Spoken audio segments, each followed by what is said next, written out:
Hey everybody, today's Thursday, so you get tip number 4 for beating cravings. Again, when I ask women, what some of their largest hormonal issues are, I get time and again that women have a tough time with cravings. They have a tough time staying away from sugar.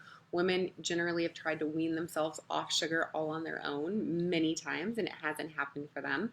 And they get frustrated and they start beating themselves up. I will tell you, the hormonal roller coaster you have to ride when you're under the slavery of sugar cravings all the time just is, it messes with your mind and it messes with your body.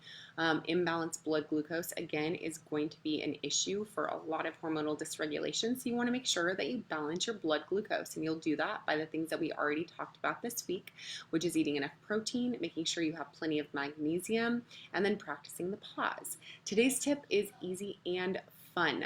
I want to make sure you're getting enough sleep. Sleep is key. When you are robbing your body of sleep, you are definitely going to have more cravings. You just feel more imbalanced. Your body isn't working the right way. You don't have all your mental capacities. You don't have all of your, energies that you need. Hey, Larissa. In order to fight or combat those cravings. So use the time in quarantine wisely. Try to get in bed by 10 o'clock every night. Read for a little bit, but don't read on like a laptop or a computer. Take the time to allow your body, your pineal gland, and your brain is what will note, that it's nighttime, right? So if you are having too much light come into your pineal gland through your eyes, your body thinks it's still daytime. So it's going to produce enough cortisol to keep you up. Your melatonin is going to be down, and you are going to be unable to get to sleep. Hey Nadine, long time no see, girl. So do your brain a favor, do yourself a favor, stay off of devices, from about 8 o'clock, 9 o'clock on.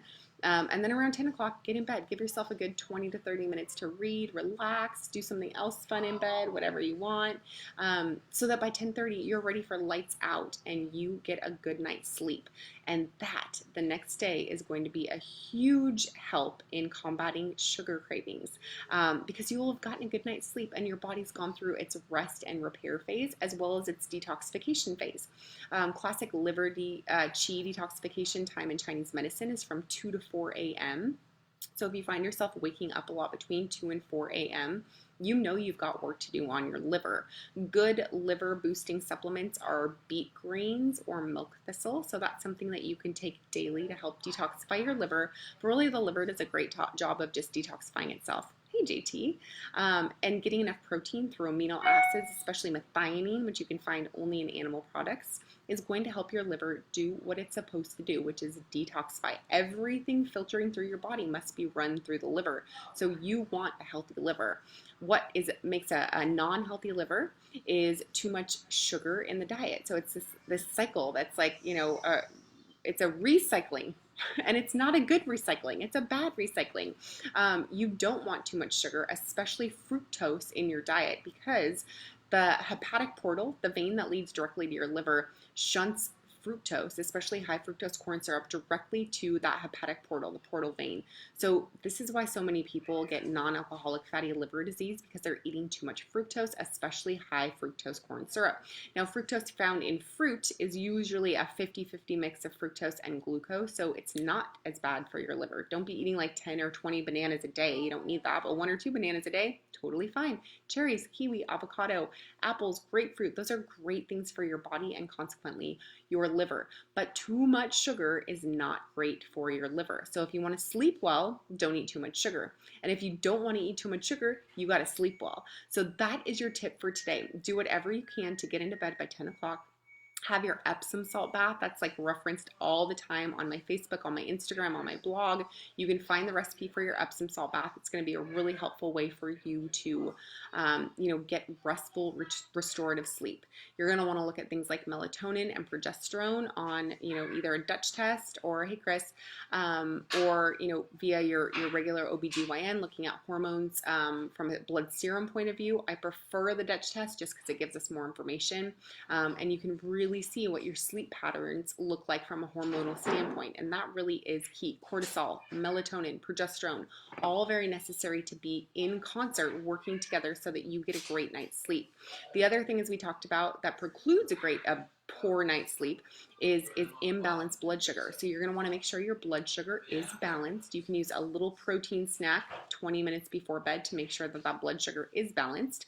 I like macadamia nuts and half an apple, a tablespoon of almond butter plus half a banana, a little bit of lunch meat, and a little bit of cheese if you can tolerate cheese. You just want to balance your blood sugar before bed because your body has a lot of work to do while you're sleeping. You're resting, you're repairing, you're restoring. That's powerful and heavy work the body has to do. So give it as many good tools as you possibly can, and that is really going to cut down on your cravings. All right. Let's say you want more help.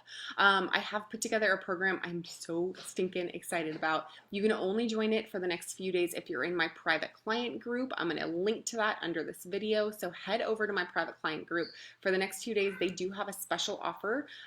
This is like our quarantine health and hormone solution. I'm super excited about it because it's nothing extra that you have to do. You don't have to go to the grocery store. You don't have to buy more stuff. You don't have to seek out things that aren't in the grocery store. You don't have to worry about putting on a mask to go out. It's really going to help empower you and give you back that, really nobody's in control ever, but that perceived control that you feel like you don't have while you're in quarantine. A lot of women have been reaching out and telling me they don't feel good. They feel like they're out of control. Their sugar cravings are out of control. Their food choices are out of control. They can't work out like they used to.